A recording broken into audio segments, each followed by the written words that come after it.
Hey guys, we are going to be doing a hip and hamstring yoga sequence. Now, highly recommend you having a block if you know that you're tight in your hammies. So it's going to make life a little bit easier. And then if your knees get a little sore from kneeling, a cushion or a kneeling pad of some kind will be really beneficial for you. Okay, so grab those things and we're going to meet on our hands and knees. All right, we're going to come into an upright position. Have your block handy in front of you. So let's bring our right leg out in front, and we want our legs in two planes of like train tracks, say. So right leg's on the right track, left knee's on the left track. Let's hinge those hips forwards. Now we want to make sure that right ankle is under the knee once we're in the depth of that lunge. So the stretch comes from our left hip flexor. This is where the cushion or kneeling pad can come in handy under that right knee.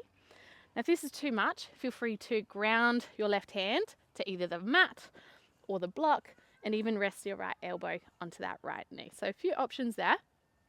To keep it nice and deep though, keep the chest up or even very slightly lean back, keep the chin tucking down towards your chest though. So that's a really lovely stretch through the hip flexors. If you are tight in the quads, you might even feel them there. Beautiful. Make sure those hips feel moderately comfortable. Slight discomfort is good. It means that we're stretching ourselves just outside our limits with our ego. Okay, now, if you know you're tight in those hammies, this is where the block comes in handy. So I would bring it with you just in case anyway. Pop it in your left hand in front of you. We're going to straighten out that right leg, start to fold forwards a little bit. Now we want to be on that right heel. So I would shimmy that right leg a little further forwards, just so our left knee is straight underneath that left hip. So tallest position with the block for easiest option. We want to flex that right foot towards us. If you can go deeper, you can drop that block wherever height you like or pop it to the side. We do want to try and keep one arm either side of that front leg here though. So notice what your spine's doing. You're likely rounding through the back. Let's inhale, try and lengthen the spine. And then as we exhale, sink into that fold. If you've got the space, try and bend through the elbows. Otherwise, stay exactly as you are.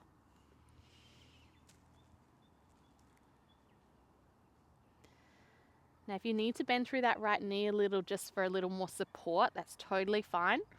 Do your best over time to try and straighten that right leg though.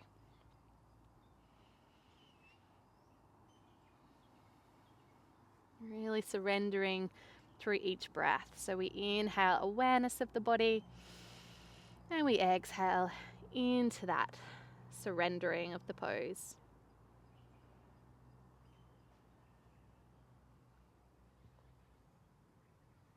All right, let's inhale up. Press into that right foot a bit just so we can unwind. So sweep that right leg back to the left. Take a moment there. Feel free to sway the hips a little. We'll do the same to the other side. So come on up to the knees. Left leg comes in front. Remember, train tracks. Hands to the hips if you like. Let's hinge those hips forwards. Left ankle is right underneath that left knee. Option to use the block if you needed that before. Go for it as well on this side. If you took that deeper option, hands to hips, maybe leaning back slightly. So know your limits. Do what feels right. No pain, just slight discomfort. If you're up for a little balancing act, feel free to close the eyes. It's amazing how much you have to find stability there then. Keep the chin tucked. Dropping into that right side hip as much as you can. Try and sink into it rather than hold yourself out of it. Last couple of moments here. And we're about to come into our half split, so that hamstring stretch. If you need your block, grab that now.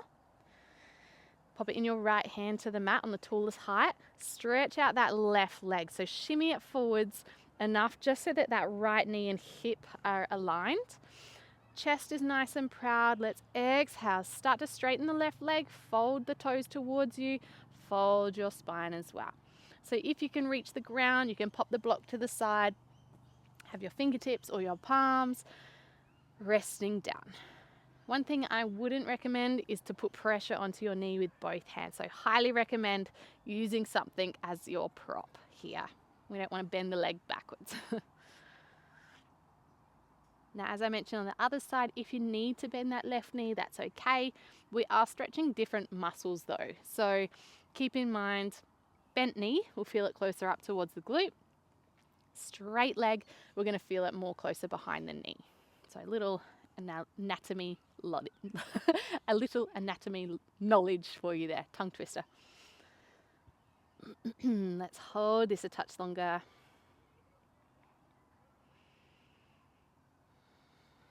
Soften the elbows if you've got the space.